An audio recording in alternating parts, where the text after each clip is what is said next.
Querida familia, la paz del Señor con ustedes. Es un gusto agradable que el Señor en su infinita misericordia nos permite que juntos podamos escuchar la palabra de Dios de este día martes.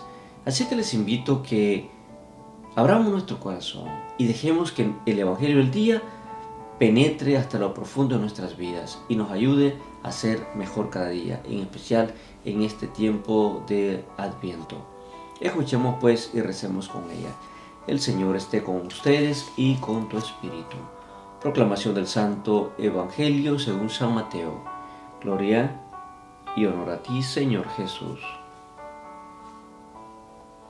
En aquel tiempo, Jesús dijo a los sumos sacerdotes y a los ancianos del pueblo: ¿qué opinan de esto? Un hombre que tenía 2 hijos fue a ver al primero y le ordenó: Hijo, ve a trabajar hoy en la viña. Él le contestó: Ya voy, Señor, pero no fue. El padre se dirigió al segundo y le dijo lo mismo.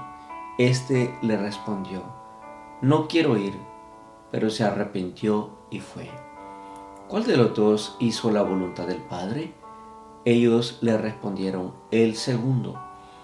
Entonces Jesús les dijo: Yo les aseguro que los publicanos y las prostitutas se les han adelantado en el camino del reino de Dios, porque vino a ustedes Juan, predicó el camino de la justicia y no le creyeron. En cambio, los publicanos y las prostitutas sí le creyeron. Y ustedes, ni siquiera después de haber visto, se han arrepentido ni han creído en él. Palabra del Señor, gloria y honor a ti, Señor Jesús. Querida familia, la discusión de Jesús con los sumos sacerdotes y los ancianos del pueblo es recurrentemente en el Evangelio de Mateo. Y incluso en ciertos pasajes vemos las tensiones entre ellos. Es muy notoria. El lenguaje directo que nos propone hoy el Evangelio es la evidencia que había una confrontación entre ellos y Jesús. No solo doctrinal, sino personal. Por medio de ejemplos cotidianos, Jesús les habla. Jesús debate sus posturas, las posturas de ellos. Pero algunos ejemplos definitivamente elevarán más la atención con el que se lee o lo que pudimos o podemos escuchar en el Evangelio de hoy, en este pasaje, cómo Jesús mismo se dirige y pone el ejemplo.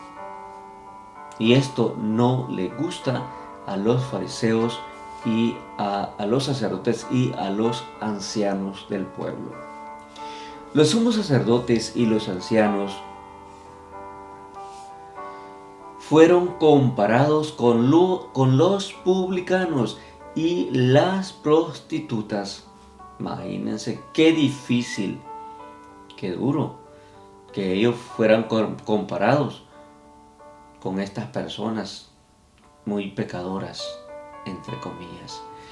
Pero no era tan fácil de asimilar aquella situación para decirles que ellos, incluso las prostitutas y los publicanos, estaban en primer lugar en el reino de Dios, antes que los sacerdotes y los ancianos de la época.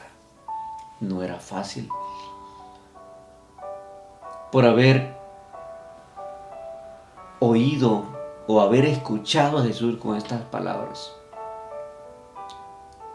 Y Jesús les dice muy bien: ¿por qué las prostitutas y por qué los publicanos, es decir, por qué los pecadores están ganando los primeros lugares?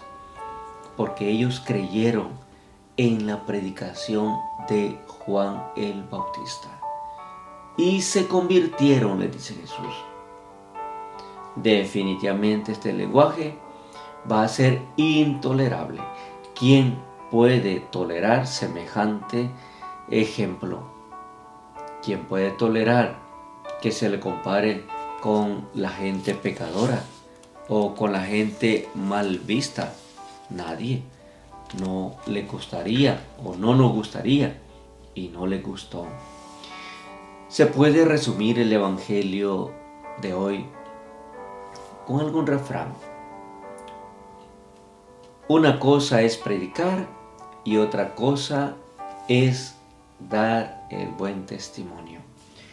Las palabras de Jesús denuncian nuestra incoherencia de vida y de testimonio. De nada vale decir sí, sí Señor, con los labios, si nuestra manera de actuar no confirma nuestras palabras. Es decir, no estamos viviendo lo que predicamos. Así, lo que hagamos o lo que proclamemos serán palabras vacías. Tanta gente tantas palabras, pero son vacías. No son palabras coherentes, no son palabras que sean eficaces, porque no se vive según el Evangelio de Cristo. Lo ideal no es decir sí o decir no y luego cumplir, como tampoco lo es decir sí y luego no cumplir. Lo ideal es decir sí y ser conscientes que debemos de dar testimonio auténtico del amor de Dios. Este tiempo de Adviento es un tiempo de reflexión, es un tiempo de conversión, es un tiempo de cambio, es un tiempo de verificar nuestras vidas. ¿Cómo estamos viviendo? ¿Cómo estamos acercándonos al tiempo de la Navidad? Estamos abriendo nuestro corazón, estamos empezando a hacer cambio en nuestra vida para esperar el nacimiento del niño Jesús y que nazca en nuestro corazón. Bueno, eso depende de ustedes y de mí. Por eso digámosle al Señor: Señor, danos la fuerza para hablar del Evangelio y para vivirlo con convicción. Que el Señor nos ayude pues a hacer buenos testimonios en este día y no decir una cosa y hacer otra. Que el Señor nos bendiga. En el nombre del Padre, del Hijo, del Espíritu Santo. Amén. Feliz día. Dios les bendiga. Ánimo siempre y mucha fortaleza. Bendiciones.